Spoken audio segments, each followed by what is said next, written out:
Welcome back to the 2020 Construction Cloud. Let's set up a basic project. So for my 2020 menu, I drop into the Project Center.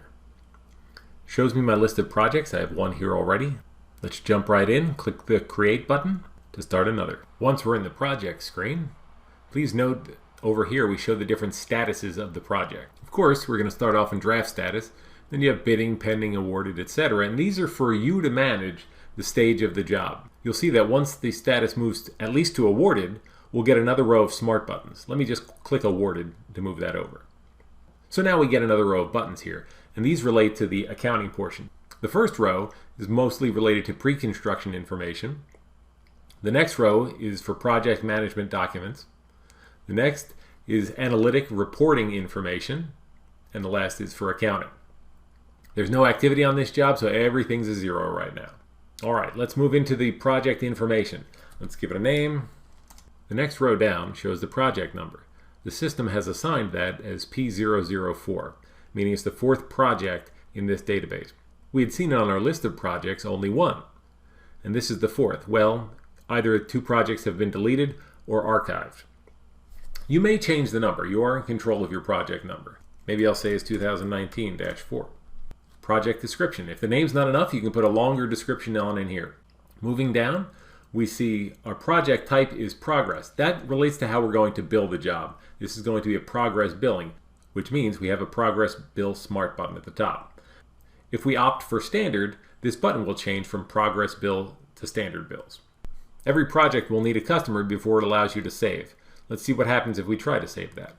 Click on that. It tells me following fields are invalid, customer, and it highlights that field in red. Let's put a customer in here. Pick downtown markets as our customer. Enter accurate job site address information. This can be very helpful when you're entering a daily log into the system and you click that Get Weather button that you'll see in there. And there's our job site address information. Below the address fields is a field called tags, and that's definable by persons within your organization. Maybe you want to define this project as being commercial, residential, etc. Over to the right, we see a little bit of payroll information. Is this an owner-controlled insurance program project? Is it a certified paid project? Click those boxes if they apply. There's also an option to make this job a sub-job of another job. We won't be getting into that today. There's a size field here.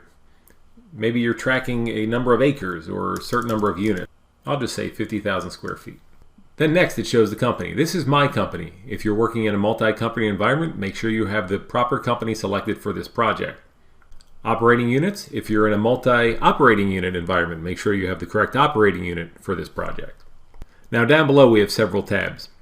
First one is for stakeholders. Project manager could be somebody in your organization that's responsible for managing the project. Generally, the 4 items on the left side, we're looking for somebody within your organization. On the right side, we have construction manager, architect, etc. And those can often be people outside the organization, and you'll see a much more expansive contact list available for those fields. Wage adjustment, that has to do with differences in pay for this project. Let's go into project contacts. This list, which can be a very long list, allows you to be in control of who gets what project-related documents. You can manually add folks by clicking Add an Item.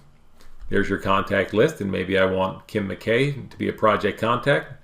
Select that, puts in her email address. If her phone information was there, it would show that as well. Build this list as you need. Also note that if I was setting up a subcontract, that subcontractor would automatically appear in the list. You would not have to set them up. Dates, those are fields for you to manage. They can be helpful in reporting. Attachments, I have no attachments yet.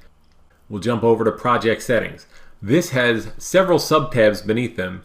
Most of these we'll review as we get to topics such as RFIs and submittals. While we're here now, we will deal with the general tab. If I scroll down, first it gives me a section for features and functionality. These relate directly to the smart buttons at the top of the screen. If I were to scroll up a little bit, we see an RFI smart button with this RFI project management button checked off. If I uncheck this, that button will go away. And it does that. So we can toggle these things. Not only does the button go away up there, but the tab here will go away too. And we'll turn that back on. I have these set up as a default in my test system right now. Let us know if you want to set defaults otherwise in your local system. In the lower portion of this section, There's an option for Use WBS Codes, that's work breakdown structure, in case I want to break down the details of the contract or the cost codes of this project to a smaller level. Do we want to use locations? Allowing us to say part of this project is for one location, other parts may be for other locations. And are we going to be using categories to break down our costs more specifically? The last in the first row of tabs is for portal users. So the portal users is a list of people perhaps outside of our organization, or maybe internal people that we don't want to give typical access to. And we have a video on setting up portal users, as well as a video for those portal users on how they can navigate the project portal. Scrolling back up, just wanted to make sure that we're paying attention to the status. If you come into a project and you can't see your row for AP invoices or your contracts, we see that down here, that's probably because the status is not quite yet awarded. You see how I'm changing the status just by clicking? If you have permissions to do so, that's how you'll change the status of the project. Please note that when we mark a project as complete, that project is not removed from the general list of jobs in our system, nor are we precluded from billing it further or paying invoices for it.